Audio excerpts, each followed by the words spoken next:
Bienvenidos a nuestra consagración a Jesús por María, por el método de San Luis María Griñón de Montfort.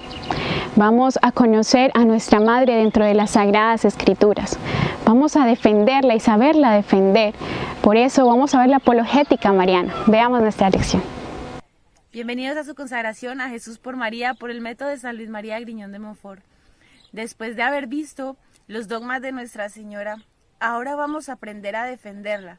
Muchísimas son las preguntas que surgen a través de el por qué ella, por qué para ella, porque si es virgen, si no es virgen, que muchas de ellas se despejaron a través de los dogmas.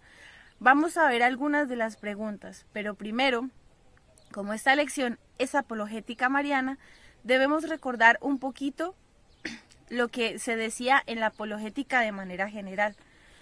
Los hermanos que quizás más nos atacan son los hermanos protestantes. Estos vienen de Martín Lutero en el año más o menos 1517. Ellos tienen 3 argumentos de las 95 tesis que sacó Martín Lutero. El primer argumento que ellos manifiestan es que solamente la Biblia. El segundo es que tiene una libre interpretación. El tercero es solamente la fe, de los cuales, como ya hemos aprendido, ninguna de las 3 cosas son totalmente válidas, ya que no todo está plasmado en las Sagradas Escrituras. Hay muchas cosas que nosotros debemos seguir por tradición. Hay otras que nosotros no solamente debemos tener por convicción y por fe, sino también por obras, como nos lo enseña San Pablo. Y la libre interpretación.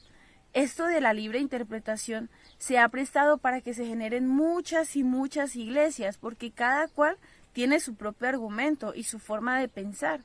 Pero sabemos bien que todo lo que compiló nuestra amada Iglesia Católica es donde se contiene la verdad.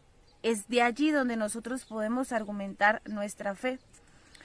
Otra de las cosas donde más nos critican nuestros hermanos protestantes es la cuestión de las imágenes. Pero ya lo hemos visto, todo lo que pasa en el Éxodo, no es que Dios prohíba las imágenes.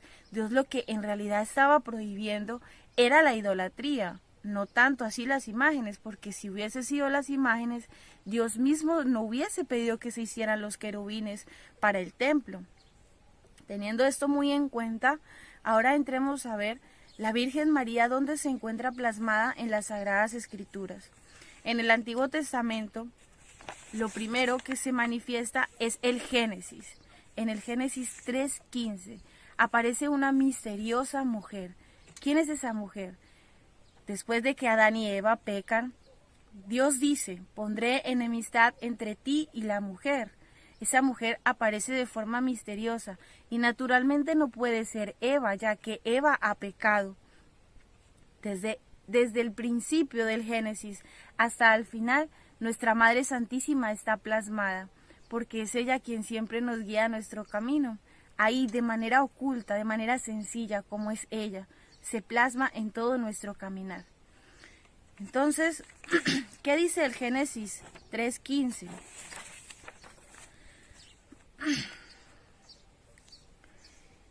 Pondré enemistad entre ti y la mujer, entre tu linaje y su linaje. Ella te pisará la cabeza, mientras tú acechas su calcañar.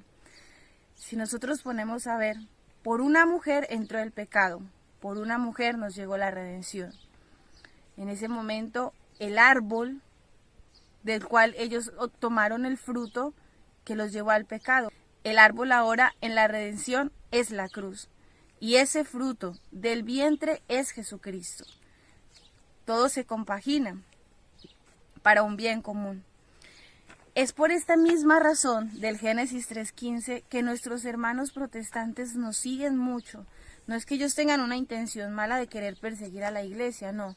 Solo que el demonio se mete sutilmente en los corazones y en las mentes para que se introduzca de manera muy suave.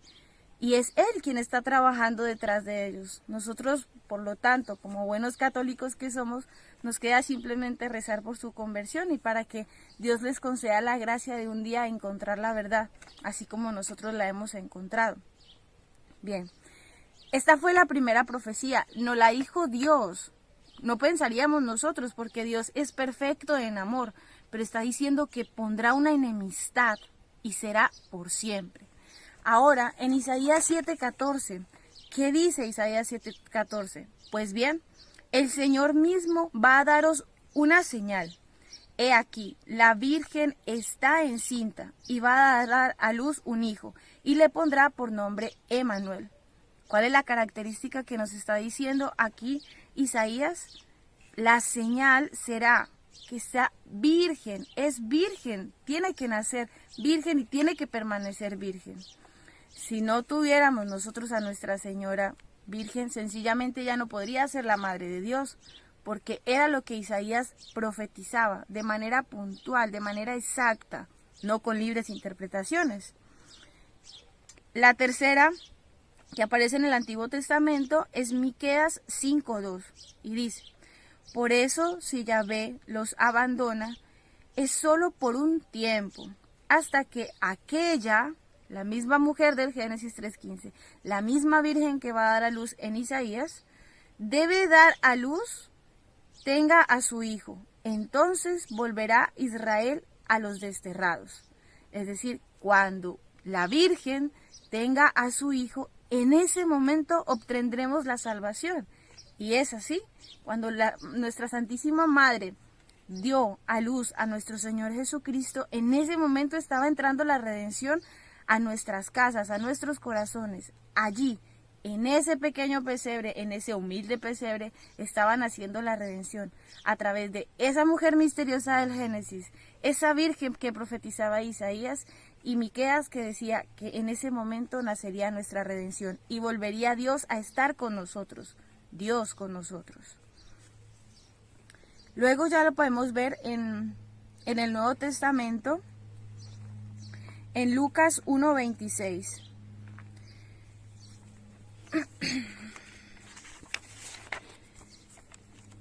Dice, es la presentación, cuando la presentación del ángel a la Santísima Virgen María, la anunciación exactamente.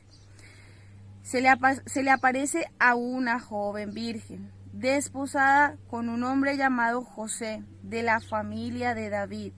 El nombre de la virgen era María. María antiguamente tendría como el significado de señora. O sea, era un nombre muy memorable para aquella época. Entonces, y el nombre de la Virgen era María. 2 veces utiliza Lucas el título de la Virgen, para que no quede duda de la situación de la Virgen María. Es decir, para que no tenga ninguna duda de que esa mujer es la Santísima Virgen María, y que seguiría permaneciendo en realidad virgen. El ángel se le aparece y le dice, llena de gracia. En griego la palabra sería kecharitokemen, que significa tener la plenitud de la gracia, que viene de un modo pasivo perfecto que indica a continuación una acción completa, o sea, la palabra que ningún mortal podía haber escuchado anteriormente, ninguna, porque ninguna de las criaturas había estado tan llena de gracia como lo estuvo la Santísima Virgen María. Luego el ángel le dice, no temas María, porque has encontrado gracia delante de Dios. ¿Por qué le dice el ángel que no tema? Por la actitud que tiene Nuestra Señora ante semejante saludo.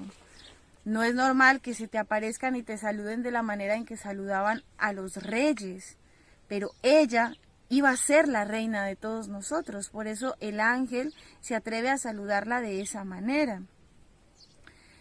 Entonces, más o menos continúa el parágrafo, dice, ¿cómo podré ser madre si no tengo relación con ningún hombre? Pero recordemos que en este momento María estaba desposada con José, pero no quería decir que ya hubiesen tenido matrimonio, ¿no? O sea, en ese momento la celebración de las nupcias, que era la segunda parte del rito matrimonial judío, no había llegado a su plenitud. Y María tampoco pensaba en un futuro romper con aquella promesa que ella había hecho en la presentación en el templo, cuando ella era muy pequeña. Prometió a Dios ser virgen perpetuamente. Su castidad la ofreció para que viniera el Rey del mundo. E incluso ella también ofrecía eso y quería ser la sirvienta de la madre del Señor, pero jamás se imaginó que ella misma vendría a ser la madre del verdadero Dios. Entonces, la pregunta viene para defender tanto su castidad y para mostrarnos su humildad. Ella no dudaba de lo que le estaba diciendo el ángel, solo que se preguntaba, pero si Dios conoce mi intención, ¿cómo va a hacer esto? ¿No? O sea, se pregunta el cómo, si no conoce varón y tampoco ha conocido. Entonces, el ángel le responde, el Espíritu Santo descenderá sobre ti y el poder del Altísimo te cubrirá con su sombra. Aquí se sitúa María definitivamente como posesión en Dios. En Éxodo 3:5 dice, el Señor manda a descalzarse a Moisés, pues él está pisando tierra santa. ¿Por qué entonces era tierra santa?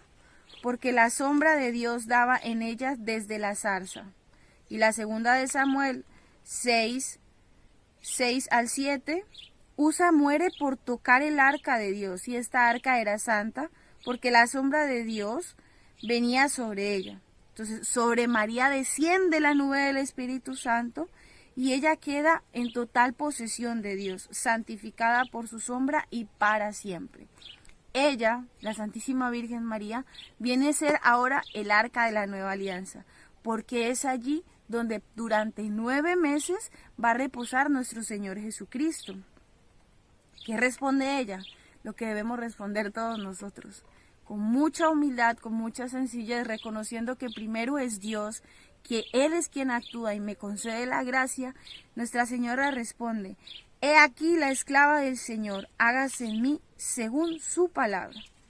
Y con estas palabras de Nuestra Señora, con ese fiat, llega finalmente la salvación a nosotros. Entonces, si por la desobediencia de Eva entró el pecado al mundo, por la obediencia de la Virgen María nos llega la salvación. Entonces yo no puedo hablar de la caída del mundo sin dejar de mencionar a Eva, y tampoco podría entonces dejar de hablar de la redención del mundo sin nombrar a Nuestra Señora.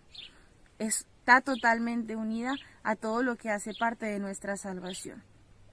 Luego, en el relato de la visitación, lo narra también Lucas en el 1 del 39 al 49. Todas estas citas bíblicas es importante que ustedes las mediten y las desglosen punto por punto, porque son en verdad muy enriquecedoras. ¿Qué dice entonces el relato evangélico de la visitación? Entonces, primero, entra María en casa de Isabel. Entonces dice la Escritura que al oír Isabel la salutación de María, la criatura salta en su vientre, en el vientre de Isabel, queda llena del Espíritu Santo, es decir, el primer milagro en el orden de la gracia de Nuestra Señora. Es decir, el arca de la alianza se estaba acercando y es así como Juan, el Bautista, queda santificado desde el vientre, porque ya iba el Señor que era la salvación. Y lo segundo es la exclamación de Isabel, bendita tú entre las mujeres. Isabel era mujer de un sacerdote, de los que administraban el templo, y estaba instruida en las Escrituras, y conocía muy bien el pasaje que se encuentra en Jueces 5:24, que refiere a esto, bendita tú entre todas las mujeres. El tercero, que habla en el versículo 43, es esencial. ¿De dónde a mí que la madre de mi Señor venga a visitarme? ¿Y cómo sabía ella que ella era la madre del Señor? En efecto, es el Espíritu Santo quien le está diciendo que allí está el Señor. Y el Señor se refiere específicamente a Dios. El Señor es Dios ahí, el que nosotros nombrábamos antiguamente como Yahvé. Ella lo entendía como el Señor, el Kairos, que a su vez equivale a Adonai en hebreo. Entonces, en el cuarto punto dice el versículo 48, María hace una profecía, y allí es donde dice que todo el mundo la llamará bienaventurada, donde ella proclama el Magnificat. En el versículo 56, María nuestra Madre del Cielo, permaneció junto a ella cuidándole durante 3 meses. Y dice el segundo libro de Samuel 6:11 que el arca de Yahvé estuvo en casa de Obedón, de Gad, 3 meses. Y entonces Yahvé bendijo a Obedón y a toda su casa. Pone a María en similitud con el arca de la alianza. Y María es el arca de la nueva alianza, ¿no? Allí permaneció durante esos 3 meses, también santificando la casa de Isabel. En Lucas 2, 25, 35, en este capítulo el evangelista nos muestra a Simeón profetizando el día de la presentación del niño, ¿no? Debemos recordar que tanto como la Virgen como San José, ellos eran pobres, no tenían nada que presentar a nuestro Señor, así que lo único que tuvieron fueron 2 pichones. Y es con esto que van a presentar al niño. ¿Por qué lo hacían? Ellos eran totalmente fieles y cumplidores de la ley. Debemos recordar que San José era un varón justo. ¿Y qué quería decir justo? Era un total cumplidor de la ley, aparte de su benevolencia. Igualmente Nuestra Señora. Entonces debían ir a cumplir con aquel precepto que les pedía la ley. Lucas 2:51. Entonces bajó con ellos a Nazaret y vivía sujetos a ellos. Su madre conservaba cuidadosamente todas las cosas en su corazón. Cuando el niño se pierde, ella experimenta toda la maternidad que todas las madres pueden tener en realidad. Ella se preocupa y por eso le hace esa pregunta en el templo a nuestro Señor: ¿por qué nos has hecho esto? Y a lo que el Señor responde: pero no ves que yo estaba en las cosas de mi Padre. Por eso ella todos los dolores los conservaba en su corazón. Para ella en ese momento fue un poco, digamos, triste, decepcionante que el Señor le respondiera de esa forma. Muy bien, ahora Juan 2, del 1 al 5. Este fragmento del Evangelio de San Juan se muestra de nuevo María en una fase, y que es una fase fundamental, ¿no? ¿Por qué? Porque es allí donde nos va a mostrar su poder de intercesión. Las bodas de Caná. Ella está allí para interceder por todos nosotros y nos lo muestra en esos pequeños detalles. María estaba allí y se dio cuenta, incluso antes de que los demás pudieran notarlo, que a la pareja se le iba a acabar el vino. Ellos, tanto Jesús como la Virgen María, se presentan en las bodas de Caná, santificando también el matrimonio. Es decir, la vida de perfección no está en que seas religioso, que seas sacerdote, que seas matrimonio, que vivas en soltería. No. La vida de santificación está en elegir la vocación a la cual el Señor te haya llamado. Y entonces Nuestra Señora y nuestro Señor se presentan en las bodas de Caná, santificando precisamente el matrimonio, que es algo muy bello y con el cual los esposos pueden dar mucha gloria a Dios. De hecho, ya hay varias parejas que han sido santas, matrimonios que han sido santos, que han sido ejemplos. Entonces allí vemos la intercesión. Luego Juan 19:25, estamos hablando ya del momento de la cruz. Y este momento sí que es fundamental para nosotros, porque en la persona del Juan nosotros hemos recibido a María como nuestra Madre del Cielo, como nuestra Madre mía, también de Dios, claro, pero también es mi Madre. Entonces, en ese sentido, cuando en la tercera palabra le dice a Juan, he ahí a tu madre, y luego le dice a Nuestra Señora, mujer, de nuevo le dice mujer, he ahí a tu hijo. Ahí nosotros recibimos a Nuestra Señora y debemos hacer lo mismo que hizo Juan, llevárnosla a nuestra casa, pero no es simplemente tomar una imagen y llevarla allí y rezarle, no, consiste más bien en llevarla y guardarla en nuestro corazón. Luego sigue Hechos 1:14. En el escenario encontramos la lista de todos los apóstoles, estaban en oración, ¿no? Viene el Pentecostés.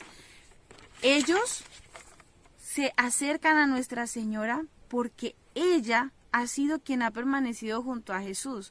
Jesús ya les había enseñado a orar a los apóstoles, pero ahora ellos se resguardaban y acogían esas palabras que le dijo a Juan, las acogían para todos ellos. Entonces es así como Nuestra Señora intercede por las oraciones y viene su esposo, el Paráclito, y desciende sobre cada uno de los apóstoles.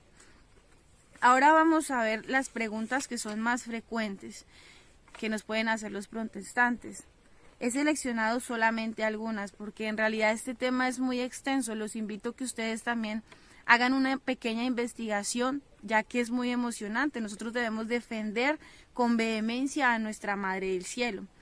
La primera que suelen hacer es: ¿quién es la Virgen María? Entonces, primero, lo que les decía, María significa señora. Entonces, es esa señora de la nueva alianza de la profecía, que dice Génesis 3:15, ¿no? Es la que ha tenido perfecta unión con la Santísima Trinidad, porque es el Padre quien la ha elegido para que sea la madre de su Hijo. Fue madre de Jesucristo y fue esposa del Espíritu Santo. Entonces, ninguna como ella, ninguna criatura sobre la faz de la tierra ha tenido una unión tan perfecta para con la Santísima Trinidad. Entonces, ¿qué podríamos decir? Lo que les decía anteriormente: si por Eva entró el pecado, por María nos llegó la redención. Yo no puedo decir que María es una simple mujer. ¿Por qué María es el centro de ataque en estos tiempos? Por lo que profetizaba el Génesis. Pondré enemistad entre ti y la mujer. Siempre que ustedes vean a un católico que es muy mariano, siempre tengan en cuenta que es un católico que es muy perseguido. Todas las congregaciones que deciden tener el nombre de Nuestra Señora en alto siempre van a ser muy perseguidos, porque el demonio no quiere que ella triunfe. Hay entrevistas, incluso cuando el demonio se manifiesta, dice cuánto aborrece a Nuestra Señora, porque no soporta que una criatura como ella le haya superado y le haya pisoteado y le siga pisoteando su cabeza. ¿Por qué la Iglesia defiende tanto entonces a Nuestra Señora? Porque es la madre. Yo no puedo pretender llegar al Hijo y dejar a un lado la madre. Yo no puedo simplemente defender a nuestro Señor Jesucristo y dejar a un lado a Nuestra Señora. Ella es madre del Señor, y así como nosotros defendemos a nuestras madres, debemos entender que Jesucristo es perfecto Hijo y no va a querer por ninguna razón que deshonren a su Madre del Cielo y a su madre. Dice: ¿tuvo María más hijos? Porque hay varias partes en las Sagradas Escrituras que dice como que y estaban los hermanos de Jesús. Entonces, una palabra que usaban en ese momento, que es A-H-A, quiere decir un parentesco, la familiaridad. Lot y Abraham no eran hermanos, eran eran sobrino y tío. Y en ese momento en las Sagradas Escrituras también colocan esa palabra, y se refiere a la particularidad, a la familiaridad que se tiene. No quiere decir que sean hijos. Entonces, por eso nosotros también debemos tener en cuenta el contexto con el que se leen las Sagradas Escrituras. No es válida la libre interpretación. ¿Qué relación tuvo José con María? Porque dice, ¿no?, que no la conoció hasta que, pero hasta que no quiere decir, ¿no? O sea, como que muchos pueden interpretar que después de que nació Jesús, José y la Virgen María tuvieron relaciones, pero el hasta que no quiere decir que haya tenido, simplemente fue virgen en ese momento que nació Jesús, era virgen, pero el hasta que no condiciona una relación futura. Porque, por ejemplo, en la segunda de Samuel 6:23, Micol, hijo de Saúl, no tuvo más hijos hasta que murió. Es obvio, si murió, entonces no puede tener más hijos. ¿Cómo lo va a hacer? Y también menciona el hasta que. Luego dice, ¿por qué los católicos le oran a la Virgen María? Y esto no lo critican mucho porque dice, pero solo hay un intercesor entre nosotros y el Padre, que es Jesucristo. Pero ¿quién dice que yo no puedo tener un intercesor entre nosotros hasta llegar a Jesucristo. Está bien, Él intercede, Jesucristo intercede para llegar al Padre, pero nosotros le pedimos a la Madre para poder llegar a Jesucristo. Esto nos da un toque a nosotros de humildad. Yo no puedo tomar el teléfono y simplemente decir, voy a llamar al presidente. No, para que tú llegues al presidente tienes que pasar por varios procesos antes de que tú llegues allí.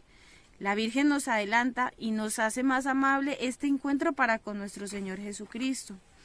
Nos critican muchísimo, que por qué nosotros rezamos el Santo Rosario si no es bíblico. Eso es mentira, falso. ¿Por qué?